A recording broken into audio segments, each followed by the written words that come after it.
Assalamualaikum warahmatullahi wabarakatuh. Perkenalkan, nama saya Gia Aurlina dengan NIM 2315050005. Pada kesempatan kali ini, saya akan menjelaskan konsep pendidikan dalam Quran Surah An-Nur ayat 30 sampai 31. Ayat ini membahas tentang perintah menjaga pandangan dan kehormatan diri, yang jika dikaji lebih dalam, ternyata memiliki nilai-nilai pendidikan yang sangat penting, terutama dalam pendidikan akhlak, etika moral, dan kehidupan sosial. Secara umum, gambaran dari ayat 30, Allah memerintahkan laki-laki beriman untuk menundukkan pandangan dan menjaga kemaluan. Kemudian pada ayat 31, perintah yang sama juga ditujukan kepada perempuan beriman, disertai dengan tambahan perintah untuk menutup aurat dan tidak menampakkan perhiasan secara berlebihan.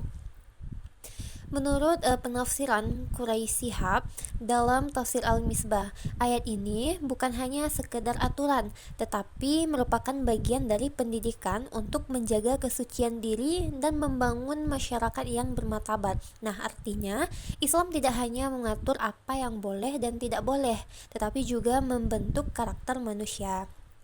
Nah, dari gambaran umum ayatnya ini dapat kita lihat bahwa konsep pendidikan dalam ayat ini yang pertama adanya pendidikan pengendalian diri. Perintah menundukkan pandangan mengajarkan kita untuk mengontrol diri, terutama dalam menghadapi hal-hal yang bisa memicu hawa nafsu. Dalam kehidupan sehari-hari, ini sangat relevan. Nah, misalnya dalam penggunaan media sosial atau interaksi bebas dan tidak terkontrol.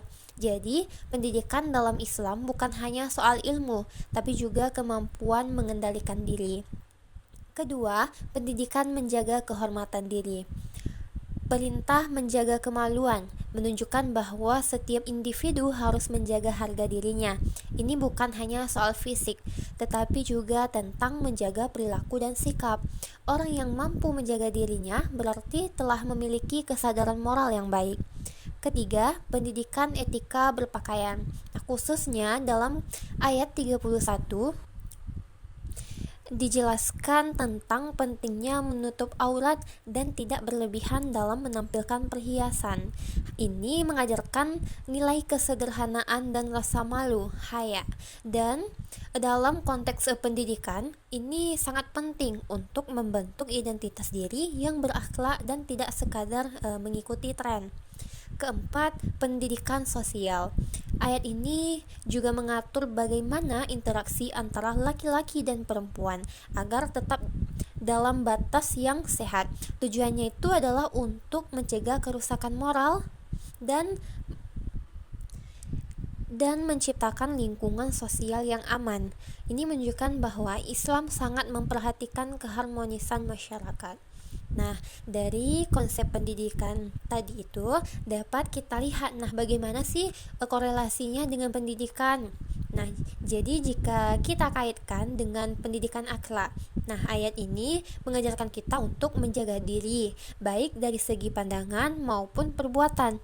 Akhlak tidak hanya terlihat dari tindakan, tetapi juga dari bagaimana kita mengontrol diri kita dalam hal-hal yang kecil. Selanjutnya yaitu dalam etika moral. Ayat ini menanamkan nilai rasa malu sebagai bagian dari keimanan. Rasa malu di sini adalah kesadaran untuk tidak melakukan hal yang melanggar norma. Ini sangat penting agar seseorang tidak hanya baik karena diawasi, tetapi karena kesadaran dari dalam dirinya sendiri. Sedangkan dalam pendidikan sosial misalnya, ayat ini sangat berperan dalam membentuk masyarakat yang tertib dan saling menghormati. Dengan adanya batasan dalam berinteraksi, maka potensi konflik dan penyimpangan sosial bisa diminimalisir. Jadi itulah beberapa korelasi Quran Surah An-Nur ayat 30 sampai 31 dengan pendidikan. Sebagai kesimpulan, Nah, surah An-Nur ayat 30-31 ini mengandung konsep pendidikan yang sangat lengkap, mulai dari pengendalian diri, menjaga kehormatan, etika berpakaian, hingga aturan dalam kehidupan sosial. Nilai-nilai ini sangat relevan untuk diterapkan dalam dunia pendidikan saat ini, agar tidak ada menghasilkan individu agar tidak hanya menghasilkan individu yang cerdas, tetapi juga berakhlak dan bermoral. Mungkin sekian yang dapat saya jelaskan. Wassalamualaikum warahmatullahi wabarakatuh.